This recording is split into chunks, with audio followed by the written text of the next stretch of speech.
Bonjour à toutes et à tous, aujourd'hui, nous vous emmenons au cœur d'une révélation qui fait trembler les colonnes du pouvoir français. Une confession intime, inattendue, mais profondément humaine. Un récit où la politique rencontre l'amour, le secret et le courage. Il a 29 ans, un regard perçant, une élocution rodée par des années de joutes médiatiques et un avenir que beaucoup imaginent à l'Élysée. Jordan Bardella, président du Rassemblement national, est l'homme de la droite dure qui séduit une nouvelle génération d'électeurs en quête de rupture. Mais derrière le costume taillé sur mesure et la rhétorique millimétrée se cachait une part de vérité que le jeune prodige politique avait soigneusement dissimulée, jusqu'à aujourd'hui. Car c'est une bombe à fragmentation intime et politique que Jordan Bardella vient de larguer en pleine torpeur estivale. Il aime un homme et il ne veut plus le cacher. Une révélation qui frappe au cœur de l'appareil politique. Dans une interview exclusive à un média de confiance, soigneusement choisi pour son ton respectueux, Jordan Bardella a lâché ces mots simples, mais chargés de sens. « Je n'ai jamais été aussi heureux que lorsque je suis avec lui. » Ce « lui » n'a pas encore de nom dans la presse, mais il incarne déjà un symbole, celui d'une rupture assumée avec les codes virilistes, nationalistes, parfois même homophobes, que certains associent au parti qu'il dirige. Ce coming out, loin d'être anodin, est un véritable acte politique. On le sait, le Rassemblement national a souvent été accusé d'entretenir une base électorale conservatrice, où les questions de genre et de sexualité sont rarement évoquées. Que son président incarne désormais une minorité visible et assumée pourrait redistribuer bien des cartes ou provoquer une onde de choc au sein même de son électorat. Driver, une double vie à haut risque. Pendant des années, Jordan Bardella aurait mené une existence fragmentée, scindée entre sa posture publique rigide et ses sentiments privés soigneusement camouflés. Des confidences de proches, restées anonymes mais concordantes, parlent d'une pression constante, d'une peur de l'exposition et de relations amoureuses condamnées à l'ombre. Il aurait aimé dans le silence, pleurer dans la discrétion, pour ne pas trahir l'image du leader intransigeant, jeune loup de la République. Mais à force de refoulement, le mur craque. Et au lieu de continuer à fuir, Bardella a choisi d'embrasser sa vérité, au risque de perdre une partie de son socle politique. Une décision que certains qualifient déjà de suicidaire, tandis que d'autres y voient un signe de modernité, de sincérité, de courage presque révolutionnaire. Un mariage en vue, amour ou stratégie. Selon plusieurs sources proches du couple, un mariage serait prévu pour le mois d'août, dans un lieu tenu secret. Une cérémonie discrète mais romantique, à l'image de leur histoire. Une manière de tourner la page des secrets et d'ouvrir un chapitre de reconnaissance et de légitimité sentimentale. Mais cette union est-elle purement sentimentale ou cache-t-elle un calcul politique? Certains analystes avancent déjà l'hypothèse d'un positionnement stratégique. Se détacher de l'image figée de l'extrême droite classique, draguer l'électorat jeune et progressiste et réinventer la figure du leader national populiste version 2.0.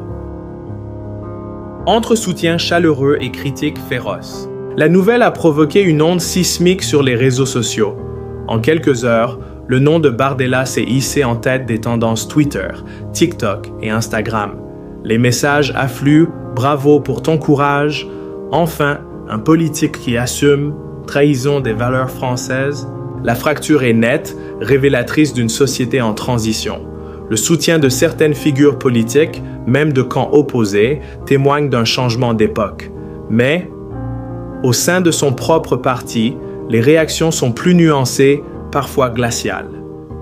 Certains cadres de l'aile dure évoquent un malaise, un risque de désorientation de la base militante. Un acte politique aussi fort qu'une loi. En révélant son homosexualité, Jordan Bardella ne signe pas seulement un acte privé. Il rebatte les cartes de la représentation politique. Peut-on être à la tête d'un parti aux racines conservatrices et être un symbole LGBTQ+? Peut-on concilier patriotisme, identité nationale et diversité personnelle? La France regarde, l'Europe observe et le monde politique prend note. Ce geste, que certains qualifient de téméraire, peut aussi s'interpréter comme un tournant historique dans la stratégie de dédiabolisation du RN. Après avoir nettoyé le discours, affiné les prises de position, voici que le parti se dote d'un visage plus humain, plus vulnérable, plus réaliste. Mais est-ce sincère ou cyniquement calculé? Là est toute la question. Les confessions interdites de Jordan Bardella, amour caché, pouvoir et tempête politique en Europe. Il existe des histoires que l'on n'écrit pas dans les livres d'histoire, des vérités qui ne figurent jamais dans les discours officiels. Mais parfois, un journal intime oublié dans un tiroir peut faire trembler tout un continent. Ce document rare, que nous avons pu consulter en partie, nous révèle une facette inédite de Jordan Bardella, visage flamboyant de l'extrême droite française, étoile montante de la politique européenne, mais aussi, et surtout, un homme rongé par l'amour interdit, tiraillé entre ambition et désir, lumière et ombre. Derrière le regard déterminé, les costumes impeccables et les formules tranchantes à la tribune du Parlement européen, Jordan Bardella cachait une autre vérité. Depuis ses 22 ans, alors qu'il commençait à gravir les échelons du Rassemblement national, un autre chemin s'ouvrait dans l'ombre, celui d'une histoire d'amour aussi intense que dangereuse. Un homme, anonyme, discret, toujours dans les coulisses, souvent à l'étranger. Je me suis surpris à sourire en lisant ces messages entre deux réunions avec Marine.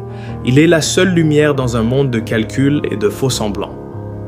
L'histoire a commencé à Bruxelles, dans un couloir feutré d'une réunion politique confidentielle, un regard échangé, une conversation trop longue pour être anodine, et puis ce vide, cette envie lorsqu'ils se séparaient. Bardella, qui incarne alors l'orthodoxie rigide d'un mouvement conservateur, comprend rapidement. Ce qu'il ressent est incompatible avec ce qu'il incarne. Pendant 7 ans, il vivra une double vie. Dans les hôtels luxueux mais anonymes de Strasbourg, dans des appartements loués sous de faux noms à Paris ou Milan, les deux hommes se retrouvaient, toujours brièvement, toujours à l'abri des regards. Le journal intime de Bardella évoque une tension permanente, peur d'être surpris, peur de trahir ses électeurs, peur aussi de se trahir lui-même. Il me demande pourquoi je ne pars pas avec lui. Je n'ai pas de réponse. Peut-être parce que je n'ai jamais appris à vivre libre. Ces lignes ne sont pas de la littérature, elles suintent la solitude, la souffrance d'un homme cloîtré dans un rôle qu'il n'a plus choisi. Chaque élection devient une épreuve morale, chaque victoire un rappel de ce qu'il doit sacrifier. Derrière les projecteurs, Jordan Bardella vit un amour qui le brûle en silence. Mais un jour, le masque tombe. Dans un entretien exclusif accordé à un média européen, Bardella ne cache plus « J'ai aimé un homme pendant 7 ans et j'ai eu peur chaque jour ». Le choc est immédiat. En quelques heures, les réactions politiques se multiplient.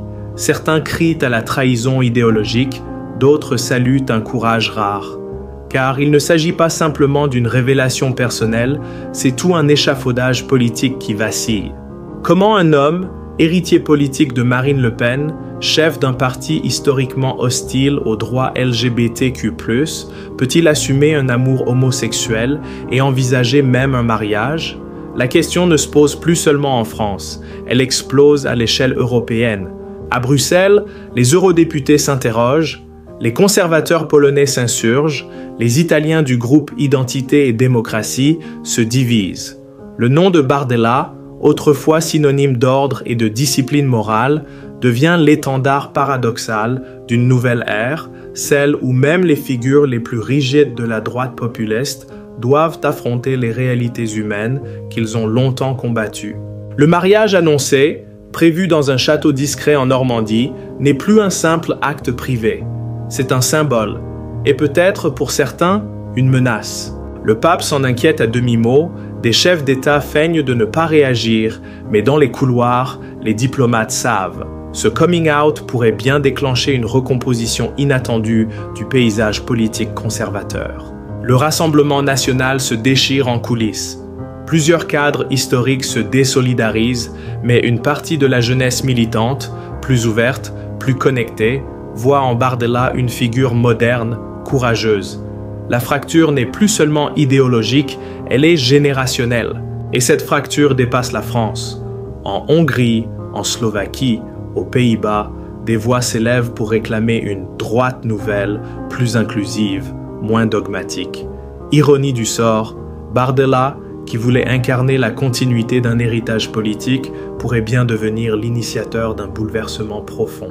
Un cri du cœur pour l'amour et la liberté, dans une société où le jugement est souvent plus rapide que la compréhension, où les projecteurs de la célébrité peuvent aussi brûler les âmes les plus sensibles, ce geste est un acte de bravoure. Jordan n'a pas choisi la facilité, il a choisi la vérité de son cœur. Et cela mérite plus que notre respect. Cela mérite notre amour inconditionnel. Et Enders, je n'ai jamais été aussi heureux qu'à ses côtés, confie-t-il avec une émotion palpable. Ces mots simples mais puissants brisent les chaînes de l'hypocrisie et ouvrent la voie à un avenir où chacun peut aimer librement, sans peur ni honte. Alors que le couple prépare une cérémonie de mariage intime et romantique pour le mois d'août, nous, en tant que société, avons un rôle à jouer. Montrons que la France et l'Europe est capable de dépasser les préjugés, d'élever l'amour au rang qu'il mérite, celui d'un droit universel. À vous qui lisez ces lignes, soutenez Jordan, soutenez tous ceux qui osent aimer différemment. Célébrons le courage, la tendresse, la liberté, car le véritable progrès ne se mesure pas en discours politiques, mais en actes d'humanité. Aimons, toujours et sans condition.